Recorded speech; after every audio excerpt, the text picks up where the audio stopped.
আমি জনাব মির্জা ফখরুল ইসলাম মাননীয় মন্ত্রী এবং সংসদ সদস্য যে প্রস্তাব উত্থাপন করেছেন আমি তাকে সমর্থন করছি। এই দেশ আমাদের সবার, আমরা সকলেই স্বাধীন পররাষ্ট্রনীতির কথা বলে থাকি। আমরা সত্যিকার অর্থেই একটা স্বাধীন পররাষ্ট্রনীতি দেখতে চাই, বাস্তবায়ন করতে চাই। এই ক্ষেত্রে বিরোধী দল হিসাবে আমাদের যেটুকু করণীয়, আমরা সরকারকে আশ্বস্ত করছি যে আমরা সকল সহযোগিতাই করব। সব কিছুর উপরে আমাদের প্রিয় দেশ, যে দুটি দেশ সফরের মধ্য দিয়ে তার সরকারি সফর শুরু হলো, দুটি দেশই আমাদের দীর্ঘদিনের বন্ধু এবং তারা পরীক্ষিত বন্ধু। তবে এটি ঠিক যে বাংলাদেশ একটা ইম্পোর্ট বেসড কান্ট্রি। আমাদের এক্সপোর্টের চেয়ে ইম্পোর্ট অনেক বেশি, ব্যবধানটা অনেক বড়। আমাদের এক্সপোর্টের মূল দুইটা খাত, একটা হচ্ছে রফতানি, আমরা যেটা আরএমজিতে করে থাকি, আর একটা আমাদের ম্যান পাওয়ার, আমি রপ্তানি বলি না, তাদেরকে আমরা পাঠিয়ে থাকি। এটাকে ডাইভার্সিফাই করার যথেষ্ট সুযোগ আমাদের রয়েছে। তার জন্য দরকার শর্ট, মধ্য এবং দীর্ঘমেয়াদী প্ল্যান। আমি আশা করি যে মাননীয় প্রধানমন্ত্রী তার সফরে এই বিষয়গুলা মাথায় রেখেই তিনি দুইটি দেশের সাথে আলাপ আলোচনা করেছেন।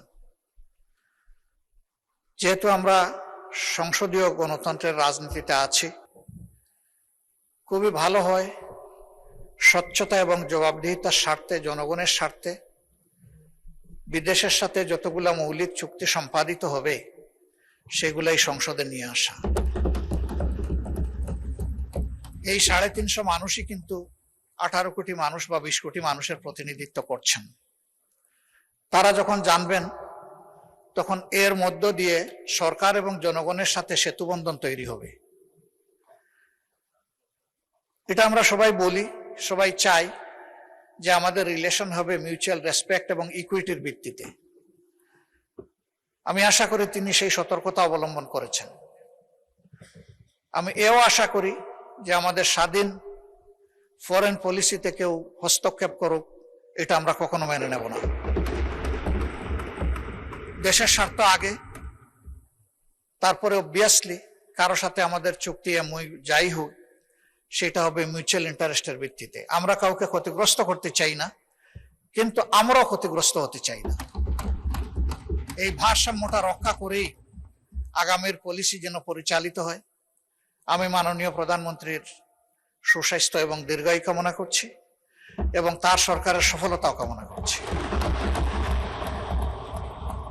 শুধু এতটুকু যে সংসদ যেন সকল কর্মকাণ্ডের মূল কেন্দ্রবিন্দু হয়, সংসদকে বাইপাস করে যেন কিছুই না হয়, সবকিছু হোক সংসদের ভিতরে। এই সংসদ আলো ছড়াক, আগামী দিনে জনগণ, সরকারি দল, বিরোধী দল সকলের কার্যক্রমকে তাদের অ্যাকাউন্টে নিয়ে তারাই তাদের সিদ্ধান্ত নেবে। এখানে সরকারি দল সকল ক্রেডিট নেবে আর বিরোধী দল সবকিছুতে বিরোধিতা করবে। আমরা ব্যক্তিগতভাবে এবং দলগতভাবে আমরা এই কালচার সমর্থন করি না। সরকারি দলকেও বিরোধী দলকে সম্মান করতে হবে, আর বিরোধী দলেরও দায়িত্ব থাকবে দেশ গঠনে তার জায়গা থেকে যথাযথ ভূমিকা রাখা। সবাইকে ধন্যবাদ। আমি এই প্রস্তাবকে আবারও সমর্থন দিয়ে আপাতত কথা শেষ করলাম। আল্লাহ হাফিজ। আসসালামু আলাইকুম ওয়া রাহমাতুল্লাহ।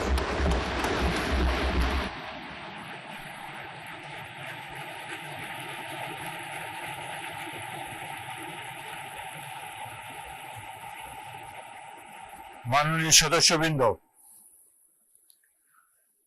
প্রস্তাবটির উপরে ট্রেজারি বেঞ্চ এবং বিরোধী দল থেকে সুচিন্তিত মূল্যবান মতামত আমরা শুনতে পেয়েছি।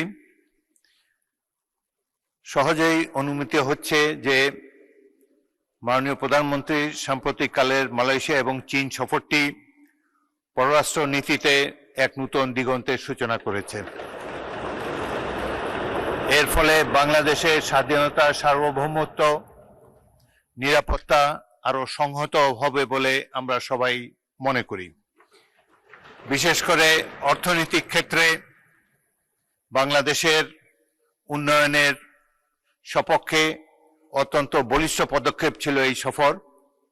সাথে সাথে আমাদের নিরাপত্তার প্রশ্নে বিশ্ববাসীরও দৃষ্টি আকর্ষিত হয়েছে। অনেক ত্যাগ তিতিক্ষার বিনিময়ে 1971 সালে জাতি যুদ্ধ করে দেশটিকে স্বাধীন করেছে। তারপর অনেক কঠিন সময় আমাদেরকে পার করতে হয়েছে।